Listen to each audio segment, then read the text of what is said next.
जब आप किसी असाधारण पर्पस, गोल या सपने से इंस्पायर्ड होते हो, तो आपके विचार जो आपको रोके हुए हैं, वे अपनी सीमाएं तोड़ देते हैं और इसके साथ आपका मन डरना छोड़ देता है। आपकी चेतना हर दिशा में बदलने लगती है। आपके अंदर सोया हुआ टैलेंट और शक्तियां जग जाती है। तब आपको पता चलता है हमारे में असीम शक्तियां हैं। कलाम साहब बचपन से ही बहुत मेहनती लड़के थे। वे पूरे रामेश्वरम में अखबार डालते, इस कारण उन्हें सभी लोग जानते थे। डॉक्टर कलाम साहब की सोच और सक्सेस को देखकर लगता है वह बचपन से ही बहुत होशियार बच्चे रहे होंगे, पर ऐसा नहीं है। उन्हें स्कूल में एवरेज नंबर आते थे, पर उनकी काम के प्रति लगन और उत्साह के कारण वे अपने अध्यापकों के हमेशा प्रिय रहे। ग्रेजुएट होने के बाद कलाम साहब के पास दो ऑप्शन थे, पहला एयरफोर्स और दूसरा मिनिस्ट्री ऑफ डिफेंस, जिससे वे अपने सपनों को उड़ान दे सकते थे। वे उड़ना चाहते थे। उन्हें हमेशा से ही स्पेस में दिलचस्पी रही। उन्होंने इन दोनों ऑप्शंस में इंटरव्यू के लिए अपील दी और कलाम साहब बहुत खुश हुए जब दोनों जगहों से ही उन्हें इंटरव्यू का बुलावा आया। पहले उन्होंने मिनिस्ट्री ऑफ डिफेंस जो दिल्ली में है वहाँ इंटरव्यू दिया। वहाँ वे एक हफ्ता रुके, फिर वहाँ से वे देहरादून एयरफोर्स के इंटरव्यू के लिए आए, जहाँ 25 लोगों में से उनका स्थान न हुआ था। कलाम साहब हताश और दुखी थे। इस कारण उन्होंने ऋषिकेश जाने की सोची। वहाँ उन्होंने गंगा में स्नान किया और पहाड़ी पर शिवानंद आश्रम पर पहुँचे, जहाँ वे स्वामी शिवानंद से मिले, जो दिखने में गौतम बुद्ध के समान लग रहे थे। कलाम साहब ने उन्हें एयरफोर्स में सिलेक्शन न होने की बात बताई। तब स्वामी जी मुस्कुराने लगे और बड़े प्यार से कलाम साहब से बोले, ख्वाहिश अगर दिलो जहाँ से निकली हो और वह पवित्र हो, उसमें शिद्दत हो, तो उसमें कमाल की एक इलेक्ट्रोमैग्नेटिक एनर्जी होती है, एक ताकत होती है। दिमाग जब सोता है तब वह रात की खामोशी में बाहर निकलती है और सुबह यह कायनात सितारों की गति को ब्रह्मांड में अपने साथ समेटकर दिमाग में लौटा देती है। इसीलिए जो सोचा है अगर वो पवित्र है तो उसकी सृष्टि अवश्य है, वह तख्लीक होगा। तुम विश्वास करो इस अजील बंधन पर, इस वचन पर कि सूरज फिर लौटेगा, बहार फिर आएगी। दिल्ली वापस लौटते ही जब उन्होंने मिलिट्री ऑफ डिफेंस में अपने इंटरव्यू का नतीजा देखा तो उन्हें जवाब में अपॉइंटमेंट लेटर मिला। अगले ही दिन से उन्हें सीनियर साइंटिस्ट असिस्टेंट बना दिया गया, जहां उन्हें हर महीने 250 रुपये सैलरी मिलती थी। 3 साल बीत गए। अब डॉक्टर कलाम को बेंगलोर में एरोनॉटिक डेवलपमेंट एस्टेब्लिशमेंट में पोस्ट कर दिया गया। उन्हें बेंगलुरु ज़्यादा राज नहीं आया। उन्हें बार बार कानपुर की शांति और वहाँ के शांत वातावरण की इच्छा होने लगी। बेंगलोर में ज़्यादा काम नहीं था।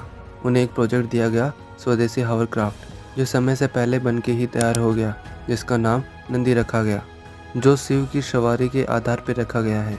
डॉक्टर कलाम साहब कहते हैं, डिज़ाइन हमारी उम्मीद से बहुत अच्छा था, लेकिन आपसी कंट्रोवर्सी के कारण इसे रद्द कर दिया गया। कुछ दिनों के बाद प्रोफेसर MG के Menon Tata institute of fundamental research के डायरेक्टर आए। बातों ही बातों में नंदी का जिक्र हुआ और उन्होंने कलाम साहब से एक 10 मिनट की नंदी की उड़ान की सिफारिश की। उड़ान के एक हफ्ते बाद ही कलाम साहब को the Indian national committee of space research से बुलावा आया। वे मुंबई गए। वहाँ उन्होंने रॉकेट इंजीनियरिंग की पोस्ट के लिए इंटरव्यू दिया, जहाँ इंटरव्यूअर डॉक्टर विक्रम साराभाई और प्रोफेसर MG के मेनन के अलावा मिस्टर सराफ थे। 1962 में थुम्बा, जो केरला में है, वहाँ इक्वेटोरियल रॉकेट लॉन्च स्टेशन बनाने का फैसला किया गया, जो कि रॉकेट साइंस की दुनिया में हमारा पहला स्टार्टअप था। फैसले के तुरंत बाद कलाम साहब को 6 महीने के लिए अमेरिका भेज दिया गया, जहाँ उन्होंने नासा में रॉकेट लॉन्चिंग की ट्रेनिंग ली। ट्रेनिंग के बाद की कहानी हम अगले वीडियो में देखेंगे। अब हम कलाम साहब के व्यक्तित्व पे नज़र डालते हैं। सेल्फ डिसिप्लिन की अगर बात करें तो कलाम साहब ने वह अपने पिताजी से सीखा, और अच्छाई की बात करें तो वह अपनी माता से। स्पेस साइंस की दुनिया में काम करते वक्त कलाम साहब अपने पिताजी की एक बात हमेशा याद रखते, जब आफत आए तो आफत की वजह समझने की कोशिश करो, मुश्किलें हमेशा खुद को परखने का मौका देती है। दोस्तों, जब मैं डॉक्टर कलाम साहब के बारे में पढ़ रहा था तब मुझे एहसास हुआ कि इनकी इतनी अच्छे विचार और सोच के पीछे इनके पिताजी का बहुत बड़ा हाथ है। इसे हम एक इंसिडेंट को देखकर समझते हैं। कलाम साहब कहते हैं, एक बार दिन भर की मेहनत के बाद जब पिताजी घर आए तब माँ ने उन्हें थाली में रोटी सब्जी परोसी। रोटी पूरी जली हुई थी। मैंने सोचा अब पिताजी क्या कहेंगे, लेकिन वे चुपचाप खाना खाने लगे और मेरी पढ़ाई के बारे में पूछने लगे। तब माँ ने पिताजी से माफ़ी मांगी, लेकिन मैं पिताजी का जवाब सुनकर हक्का बक्का रह गया। पिताजी बोले, अरे तुम माफ़ी क्यों मांग रही हो, यह तो मुझे बहुत पसंद है। यह जवाब सुनकर कलाम साहब सोच में लग गए। जब रात को नींद नहीं आई तब वे अपने पिताजी से जाकर पूछे कि पिताजी, इस जवाब के पीछे आपका क्या तर्क है।